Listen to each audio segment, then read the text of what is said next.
Then I'll tell you a story, real story. አንድ እውነተኛ ታሪክ በህይወቴ ላይ ያጋጠመኝን ልነግራችሁ እወዳለሁ። በ1958 ከመጽሐፍ ቅዱስ ትምህርት ቤት ተመረቅኩኝ።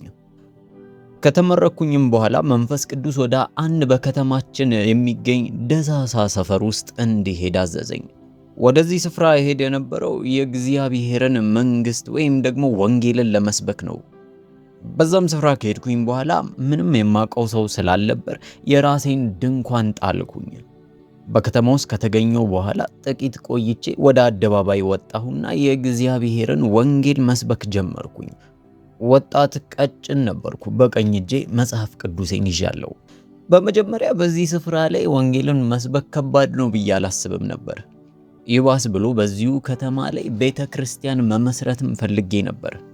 ታዲያ ቀን እየጨመረ በመጣ ቁጥር ግን ምንም አይነት ሰው አይመጣልኝም ነበር። ምንም እንኳን የምሰብከው በአደባባይ ላይ ለሁሉም ቢሆንም ማንም ሰው ቆሞ ከቁም ነገር ቆጥሮ ሊያዳምጠኝ አልፈለገም። አንዳንዴ የማስተምረውንና ትምህርቶቼን እቀይር ነበር። አንዳንድ ጊዜ ስለ መንግስተ ሰማያትና ስለ ሲኦል አስተምራለሁ። በሌላ ጊዜ ደግሞ ስለ ፍርድና ስለ ወንጌል አስተምራለሁ። የፈለገ ግን ትምህርትም በቀያየር ማንም ሰው ሊያዳምጠኝ አልፈለገም ነበር። ፍሬያም አልነበርኩም። ሳምንታት እየተቆጠሩ በመጡ ቁጥር ግን እየደከመኝ መጣ። ምናልባትም እግዚአብሔር ወደዚህ ስፍራ አልጠራኝ ይሆናል እያልኩ አሰብኩ። የራሴ ጥሪ ያጠራጥረኝ ጀመር። ተስፋ ለመቁረጥ ከጫፍ ደረስኩ። ምክንያቱም ነገሩ ግልጽ ነው። የትኛውንም ሰው ወይም ደግሞ ማንንም ወደ ክርስቶስ መንግስት አላመጣውም ነበር። ምንም ፍሬ አልነበረኝም፣ ውጤታማም አልነበርኩም። ነገር ግን በአንድ ቀን ላይ አንድ ህይወቴን የሚቀይርና የህይወቴን አቅጣጫ የሚቀይር ነገር ተፈጠረ። ሙሉ በሙሉ የአገልግሎቴን አቅጣጫ ሊቀይር የሚችል አንድ ነገር ሆነ። በድንገት እግዚአብሔር ተስፋ ከመቁረጥ ጫፍ ስደርስ አንድ ትልቅ ተአምራትን አደረገልኝ። አስታውሳለሁ። በአንድ ቀን ላይ እኔና የባለቤቴ እናት ሆነን አንድ እጅግ በጣም የተጎዱና የተጎሰቆሉ ቤተሰቦችን ለመጠየቅ ሄድን። እነዚህ ቤተሰቦች ከሰሜን ኮሪያ ተሰደው የመጡ ሰዎች ነበሩ። ምንም አይነት ገንዘብም ሆነ ቤተሰብ አልነበራቸውም። የሚገርመው እሱ አይደለም፣ ባልና ሚስትየው 9 ልጆች ወልደዋል። አባትየው ደግሞ በዛ ላይ የመጠጥ ሱስ ነበረበት፣ አደገኛ የሆነ የመጠጥ ሱስ። ሚስቱ ወይም ባለቤቱ ደግሞ በሆድ ህመምና በልብ ህመም ትሰቃያለች። 9 ልጆችም በየጎዳናው ላይ ሙሉ ቀን ሲዘዋወሩ ይውላሉ። አንዳንዶች ራሳቸውን ለመቀየር ይሰራሉ፣ ጫማ ያጸዳሉ፣ መንገድ ይጠርጋሉ። ሌሎቹ ደግሞ ይሰርቃሉ። ይህን ሁሉ የሚያደርጉት ግን ለመኖር ሲሉ ነው። ታዲያ ወደዚህ ቤት ነበር የሄድነው። እኛም ቤቱ ጋር ስንደርስ ቤቱ እጅግ በጣም የተመሰቃቀለ ነበር። ታዲያ ከውጪ ሆነን ወደ ውስጥ አንኳኳን። ወዲያውኑ ይቺ ባለቤት በሩን ከፈተች። እኛም ወዲያውኑ አይኗን እያየን እንዲህ ብዬ ተናገርኳት። እኛ የምስራቹን ወንጌል ሰባኪዎች ነን። የምስራቹን ወንጌል ልነግርሽ መተናል አልኳት። እሷም የምን የምስራች ነው የምትለው አለች። እኔም የያዝኩትንና የሸመደድኩትን በሙሉ መናገር ጀመርኩ። ኢየሱስ ክርስቶስ አዳኝ እንደሆነ፣ ሊያድናቸው እንደሚፈልግና መንግስተ ሰማያትን እንዲወርሱ ፈቃዱ እንደሆነ አስረዳኋት። እነዚህን ቃላቶች በምናገርበት ጊዜ ግን አይደለም ልትጽናና ይቅርና የበለጠ ውስጧ መቆጣትና መናደድ ጀመረ። ገነት ነው ያልከው? እናንተ ክርስቲያኖች ድሮም ውሸታሞች ናችሁ። እናንተ አሁን ላይ ከሞት በኋላ ስላለ ህይወት ታወራላችሁ። አሁን የምኖረው ህይወት በህመም በድህነትና በመጎሳቆል እየኖርን ነው። ታዲያ እናንተ እናመልኳለን የምትሉት አምላክ እግዚአብሔር ለምንድን ነው በጣም ደግ ሆኖ ከሞት በኋላ ህይወትን እየሰጠን፣ ነገር ግን በዚሁ ምድር ላይ ያለን ህይወትን መኖር እንድንችልና ማጣጣም እንድንችል የማያደርገን? እንዴት ነው ከሞት በኋላ ገነት አለ የምትለው? አሁን ህይወት ላይ እንኳን መኖር ማንችል ከሆነ እንዴት ነው ገና ለሚመጣው ነገር መዘጋጀትና ማመን የምንችለው? አለች። መልሳ እየሰበከችኝ ነበር። ቃላቶቿ እጅግ በጣም ኮነኑኝ፣ ነኩኝ። እኔም መልሼ ልክ እንደ ክርክር አደረኩትና ሲኦል እንደምትገባ ኢየሱስ ክርስቶስ እንደ ግል አዳኙ አድርጋ ካልተቀበለች ወደ ገሃነም እንደምትጣል ነገርኳት። እሷም በነገሩ አልተደናገጠችም። ይልቁንስ ሳቀችና ሲኦል ያልከው? እስኪ ቤቴን ተመልከት። አሁን ከሲኦል የሚተናነስ ኑሮ አለሽ እያልከኝ ነው ብላ ተሳለቀች። ከዚህ በኋላ ጮክ ብላ ገሃነምም ገነትም የሚባል ነገር የለም ብላ በሩን ፊታችን ላይ ጠረቀመችው። ከበሩ በስተጀርባ ወደ እነዚህ ውሸታሞች እያለች ስትሰድበን ይሰማኝ ነበር። በጣም ደነገጥኩኝ፣ ግራ ገባኝ፣ ገረመኝ። እንደዚህ አይነት ምላሽ በፍጹም አልጠበቅኩም ነበር። የተናገረችው ቃላቶች ቀጥታ ልቤን ሰንጥቆ ነበር የገባው። ነገሩን ቆየት እያልኩኝ ሳብሰለስለው ግን እሷም የራሷ የሆነ እውነት ነበራት። ምክንያቱም በአንድ ትንሽዬ ለአንድ ሰው እንኳን የማይበቃ ቤት ውስጥ 11 ሆነው እየኖሩ ነው። በዛ ላይ 11ዱም የሚተኙበት አንድ አልጋና አንድ ብርድ ልብስ ብቻ ነው ያላቸው። እጅግ በጣም የሚከብድ ኑሮ ነበር የሚኖሩት። እውነትም በምድር ላይ ሆነው ሲኦል እየኖሩ ነበር። እጅግ በጣም ተሰበርኩኝ። ታዲያ ወደዛች ራሴ ወደ ሰራኋት ድንኳን ውስጥ ገባውና ማልቀስ ጀመርኩ። ተንበርክኬ አለቀስኩኝ። እንዲህ አልኩኝ፣ አምላክ ሆይ፣ እግዚአብሔር ሆይ፣ ምን የቀረ ትምህርት ኖሮኝ ላስተምር? ምን የቀረ ስብከት ኖሮኝ ልናገር? እነዚህ ሰዎች ተርበዋል፣ ታመዋል፣ ተስፋ የላቸውም። ወደ አንተ ላቀርባቸው እፈልጋለሁ። ነገር ግን ስለ ገነትም ሆነ ስለ ሲኦል መስማት አይፈልጉም። ሲኦልን እንኳን አይፈሩም። ምን ልላቸው እችላለሁ? እየጸለይኩና እያለቀስኩ ሳለ በድንገት የመንፈስ ቅዱስ ድምፅ ወደ እኔ መጣ። እንዲህም አለኝ፣ ለምንድን ነው 4ቱን የወንጌላት መጻሕፍት ደግመህ በአዲስ እይታ የማታነበው አለኝ። እኔም ይህንን ድምፅ ታዝዤ በድጋሚ የማቴዎስ ወንጌልን፣ የማርቆስ ወንጌልን፣ የሉቃስና የዮሐንስ ወንጌልን እንደ አዲስ በአዲስ እይታ ለማንበብ ሞከርኩ። የኢየሱስ ክርስቶስን አገልግሎት ትኩር ብዬ ለመመልከት ሞከርኩ። በዛ ሰዓት አንድ ነገር በራልኝ። ለካ ኢየሱስ ክርስቶስ በምድር ላይ እያለ ስለ አገልግሎቱ ብቻ አልነበረም የሚያወራ የነበረው። ይልቁንስ አገልግሎቱን ወደ ምድር አምጥቶት ነበር። እኔ ግን ለነዚህ ሰዎች ስሰብክላቸው መንግስተ ሰማያትን ወይም እግዚአብሔርን እነግራቸዋለሁ እንጂ አላስተዋወቅኳቸውም ነበር፣ አልሰጧቸውም ነበር። ገና ከነሱ ጋር እንዲዋሃድ አልረዷቸውም። እነዚህ ሰዎች ጥልቅ የሆነ ፍላጎት ነበራቸው። ነገር ግን ያንን ፍላጎት ማግኘት ወይም ደግሞ ኢላማ መምታት አልቻልኩም። አወራቸው የነበረው ከሰማያት በላይ ስላለ እግዚአብሔር ስለሚባል አምላክ ነው። ኢየሱስ ክርስቶስ ግን በምድር እያለ እንደዛ አላደረገም። በሄደበት ቦታ ሰዎችን ይቅር ይል ነበር። ለሰዎች ይጸልይላቸው ነበር። እውር ያበራል፣ ሽባ ይተረትራል፣ ሰላምን ይሰጣቸዋል፣ ሐሴትና ደስታንም ይጨምርላቸዋል። የተራቡትንም ያበላቸው ነበር። የሞተውን ያስነሳል። የሰዎችን ዋነኛ አስፈላጊ የነበረውን ፍላጎት ያሟላላቸዋል። ከዛ በኋላ ስለ እግዚአብሔር መንግስት ደግሞ ይነግራቸዋል። ኢየሱስ ክርስቶስ እየተመላለሰ ዝም ብሎ የሆነ ትምህርትን ብቻ አልነበረም የሚያስተምራቸው። ይልቁንስ ያንን የሚያስተምራቸውን እንዲኖሩ ያደርጋቸው ነበር። ታዲያ እኔም ይህ መገለጥ በህይወቴ ውስጥ እንዲጸናና በህይወቴ ውስጥ ማድረግ እንድችል መጸለይ ጀመርኩ። ጾም ጸሎት ገባው። በቀን ለ5 ሰዓታት ተከታታይ ጸልይ ነበር። ሌሊት እየተነሳው እጸልያለሁ። ከሌሊቱ 10 ሰዓት ተኩል እየተነሳው እስከ 2 ሰዓት ማለዳ ድረስ እጸልይ ነበር። ጾም ጸሎት የማላደርግ ከሆነ ደግሞ ቁርሴን እበላና ድጋሚ ከቁርስ በኋላም እጸልያለሁ። ሌላ ምን ማድረግ እንዳለብኝ ምሪት ስላልነበረኝ ሌላ ማድረገው ነገር አልነበረም። መጸለይ ብቻ ነው። ምንም የቤተ ክርስቲያን ምዕመን እንኳን የለኝ የማማክረው ወይ ደግሞ የምጎበኘው ሰው አልነበረም። ማድረግ የምችለው ነገር ተንበርክኮ መጸለይ ብቻ ነው። ከብዙ ቀኖች የጾም ጸሎት ጊዜ በኋላ በአዲስ ራእይ ተሞላው። ታዲያ በድጋሚ ወደ አደባባይ ለመውጣት ወሰንኩኝ። በዚህ ሰዓት ግን ስለ ኢየሱስ ክርስቶስ ወይም ደግሞ ስለ መንግስቱ ልነግራቸው ብቻ ሳይሆን ይልቁንስ ወደ ኢየሱስ ክርስቶስ ልመራቸው ፈለግኩ። በመጀመሪያ ወደዛች መጀመሪያ ወደ ሄድኩባትና እንደዛ ቀልቤን ወደ ገፈፈችው ሴት ቤት ነበር በድፍረት ሄድኩት። በሯን ማንኳኳው። በሩን ስትከፍትና እኔ መሆኔን ስታይ እጅግ በጣም ተቆጣች። ምን ቀረኝ ብለህ ነው የመጣኸው? አለች በቁጣ። አንፈልግህም ማለት አይገባህም? ብላ በቁጣ ተናገረችኝ። እኔም መልሼ ረጋ ብዬ መለስኩላት። ዛሬ እንኳን እኔ አንቺን ፈልጌ ሳይሆን አንቺ እኔ አስፈልግሻለሁ፣ ለዛ ነው እዚህ የመጣሁት አልኳት።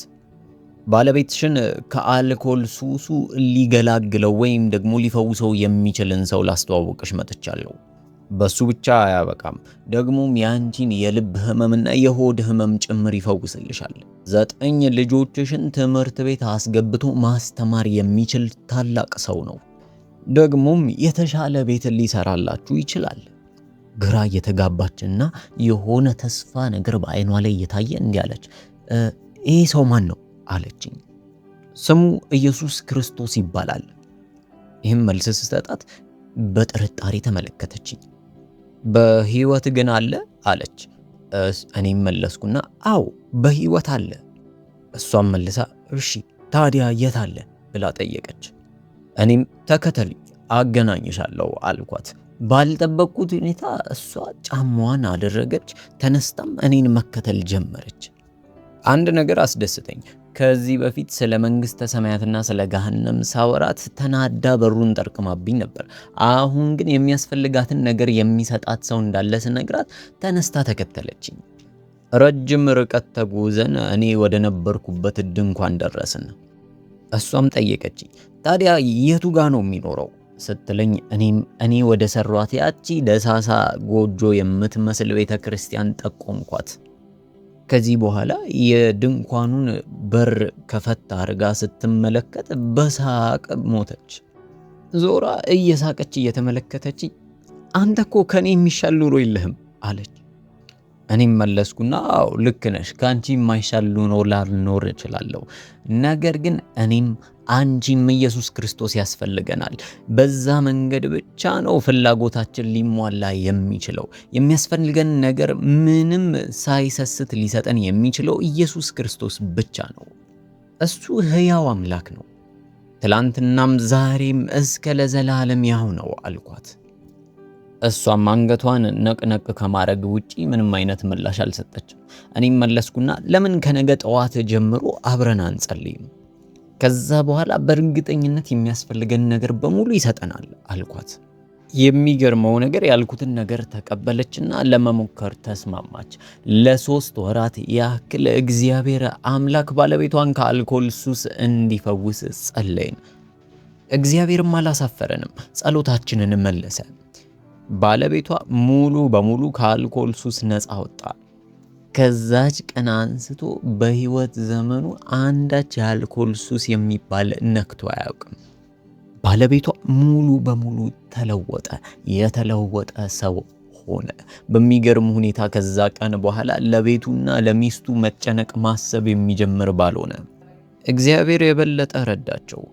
ከጥቂት ጊዜያት በኋላ ከመንግስት በወሰዱት ብድር ትንሽዬ ቤት መስራት ቻሉ። በጊዜያቶቹ ውስጥም እግዚአብሔር የበለጠ ባረካቸው። እያንዳንዱ ልጆቻቸው 9ኙም ትምህርት ቤት ውስጥ ገቡ። እውነትም እግዚአብሔር አምላክ የሰዎችን ፍላጎት እንደሚሰጥ አሳየ። ባየሁት ነገር እጅግ በጣም ተደሰትኩኝ። እምነቴ በረታ። ዶክትሪንና የተማርኳቸውን ቴዎሎጂዎች ለሰዎች በማስረዳበት ጊዜ ማንም ሊመጣም ሆነ ሊያገኘኝ ሊያዳምጠኝ ፈቃደኛ አልነበረም። ነገር ግን ራሱ ኢየሱስ ክርስቶስን ማስተዋወቅ ስጀምር፣ ደግሞም ኢየሱስ የሰዎችን የዕለት እንጀራ እንደሚሰጥ ስነግራቸው ሁሉም ሰው ለማወቅ ፍላጎት ኖረው። ከዚህ በኋላ እኔም አጥብቄ መጸለይ ጀመርኩ። መጽሐፍ ቅዱሴንም በአዲስ እይታ ማንበብ ጀመርኩ። ከዚህ በኋላ በዚህ አካባቢ ላይ አንድ ነገር ተገነዘብኩኝ። እነዚህ ሰዎች የሚኖሩበት አካባቢ በህመም በበሽታ የተመታ ነው። ልጆቻቸው ከተወሰነ ዕድሜ በላይ መሄድ አይችሉም ነበር። እኔም ይህንን ስመለከት እግዚአብሔርን የፈውስ ቅባት ወይም የፈውስ ጸጋ እንዲሰጠኝ መጸለይ ጀመርኩ። እግዚአብሔር አምላክ በፈውስና በድንቃ ድንቅ እንዲቀባኝ የሆኑ ድምጾችን መጠየቅ ጀመርኩኝ። እግዚአብሔር ምልክት እንዲያሳየኝ ፈለግኩ። እግዚአብሔር በቃሉ እንዲናገረኝ ፈለግኩ። ነገር ግን ምንም አይነት ፍንጭ አላገኘሁም። የነበረኝ ነገር የእግዚአብሔር ቃል ብቻ ነው። መጽሐፍ ቅዱሴን በድጋሚ በጥልቀት ሳጠና ኢየሱስ ክርስቶስ ያለምንም ችግር እንደሚፈውስ አየው። እኔም ያጠናሁትን ነገር እንደማምን ተናገርኩኝ። ኢየሱስ ክርስቶስ ሰዎችን እንዲፈውስ እንደማደርግም ቃል ገባው።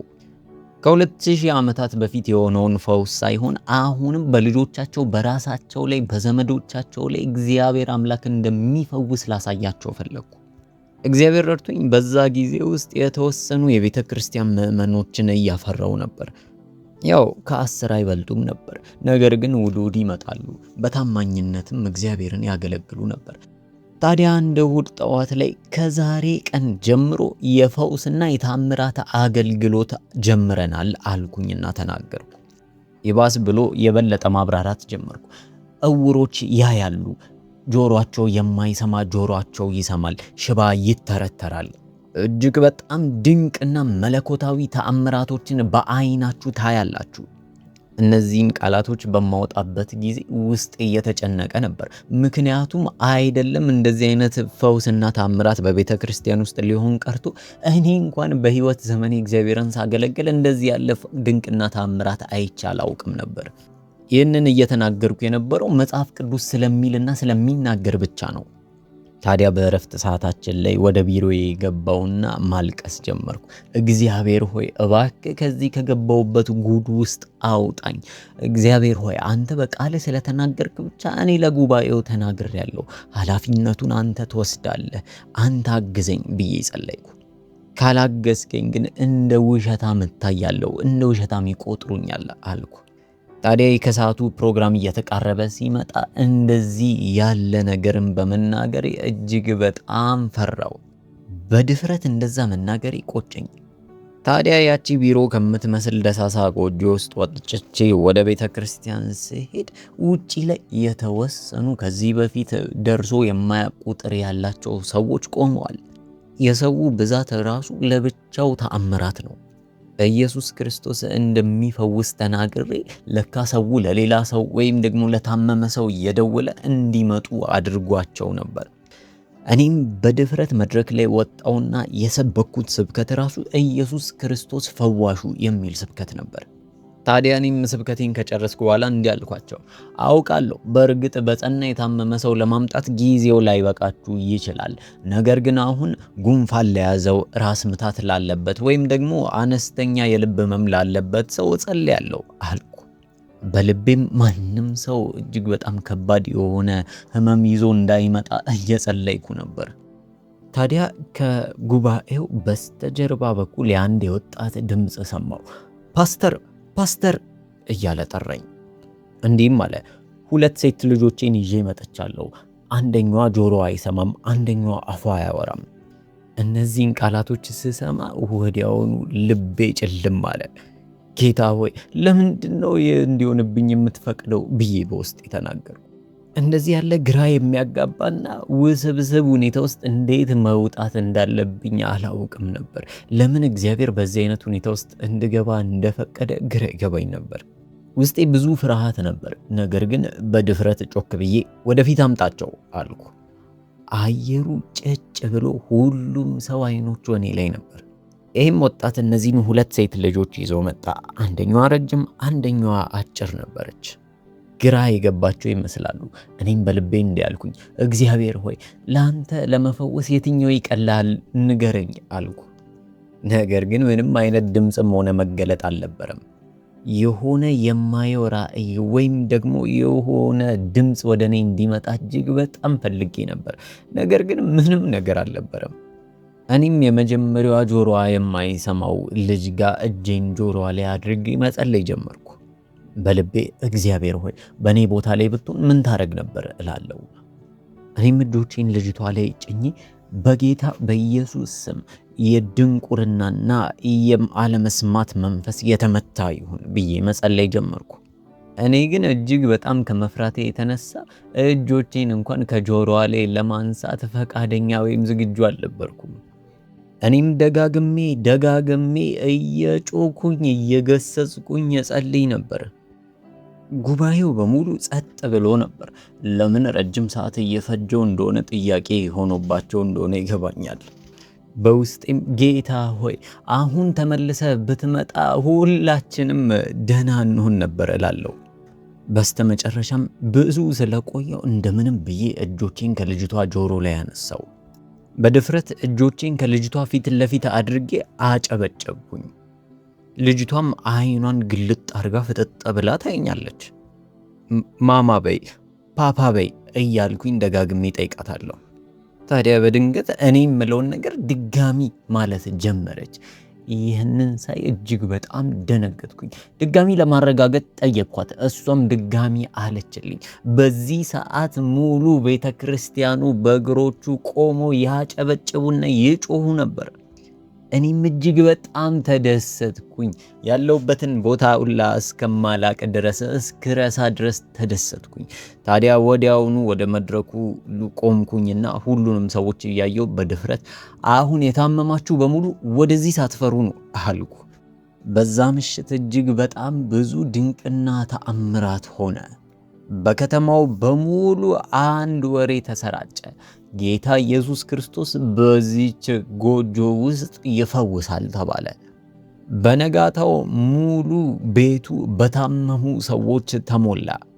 በዛ ጊዜ እምነታቸው የነበረው አብዛኞቹ ሰዎች ቡዲዝም ነበር።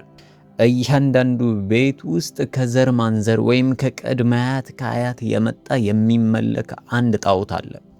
ክርስቲያን መሆን ማለት ከረጅም ጊዜ በፊት የነበረን ትልቅ እምነት እንደመተው ነበር የሚቆጠረው።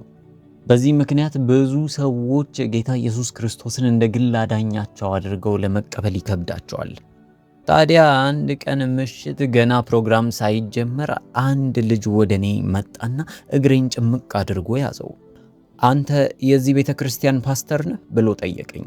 እኔም አዎ አልኩ።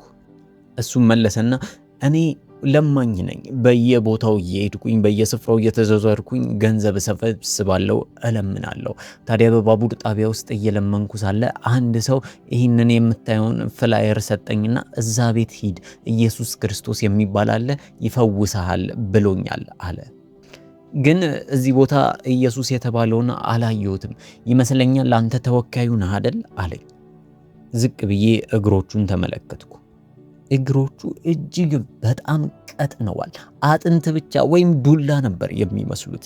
እጥፍጥፍ ያሉ ነበሩ፣ እግር አይመስልም። ይህ ደግሞ ጭራሽ ግራ አጋባኝ። እንደዚህ አይነት ነገር አላጋጠመኝም። ኢየሱስ ክርስቶስ ራሱ ቢሆን ይህንን ለመፈወስ ይቸገራል ብዬ አሰብኩ። ይሁን እንጂ ማድረግ ስለነበረብኝ ኃላፊነት ስላለብኝ እጆቼን ጭኜ ጸለይኩለት። ነገር ግን እምነት አልነበረኝም። ታዲያ እንዲህ አልኩት፣ እዚሁ ጠብቀኝ፣ ሄጄ ከኢየሱስ ክርስቶስ የበለጠ እምነት መቀበል አለብኝ አልኩ። ወደ ውስጥ ገብቼ መጸለይ ጀመርኩ። ተንበርክኬ ተናገርኩ፣ ጌታ ሆይ ለምንድነው ሁል ጊዜ እንደዚህ የሚከባብዱ ነገሮችን ወደ እኔ የምታመጣው? እባክህ ጌታ ሆይ ለዚህ ብላቴና ድንቅና ተአምራትን አድርግለት ብዬ ተመልሼ ወደ ልጁ ሄድኩ። ተመልሼ ወጥቼ ለልጁ እጆቼን ጭኜ ጸለይኩለት። በዚህ ሰዓት የሆነ ነገር ልቤን ይሰማኝ ነበር። እኔም ያለኝን ጉልበትና ኃይል በሙሉ እየተጠቀምኩኝ በጌታ በኢየሱስ ክርስቶስ ስም ተፈወስ እያልኩ ጸልያለሁ። በዚህ ሰዓት አጥብቄ እየጸለይኩ ስለነበር የልጁን እግሮች ጭምቅ አድርጌ ይዤ ነበር። እኔ ግን አልታወቀኝም ነበር። ታዲያ ልጁ መጮህ ጀመረ። ሲጮህ እኔ ደንግጬ ነበር። ምክንያቱም ጌታ ፈወሰው እንዴ ብዬ ተገርሜ ነበር። ለካ ልጁ እግሩን ጭምቅ ስላደረኩት እያመመው ነበርና አባቴ፣ እናቴ፣ ይሄ አገልጋይ፣ ይሄ ሰባኪ ሊገለኝ ይፈልጋል እያለ ነበር። እኔ ግን በዛ ቅጽበት ውስጥ የበለጠ እምነቴ ጠንክሮ ነበር።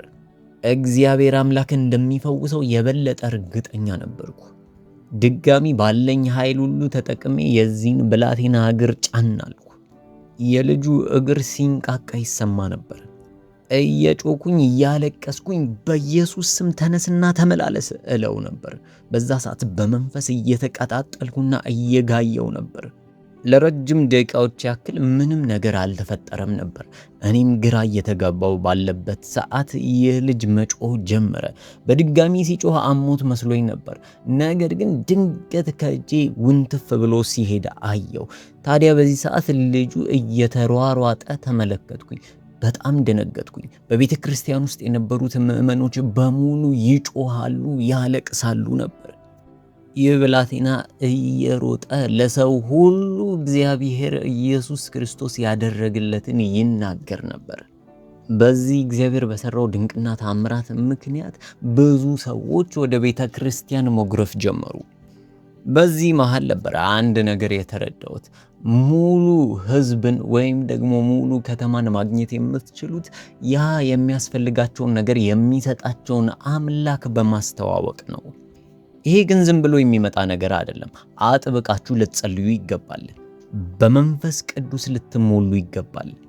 እኔ ይህ ከመሆኑ በፊት በየቀኑ ለ5 ሰዓታት ያክል እጸልይ ነበር።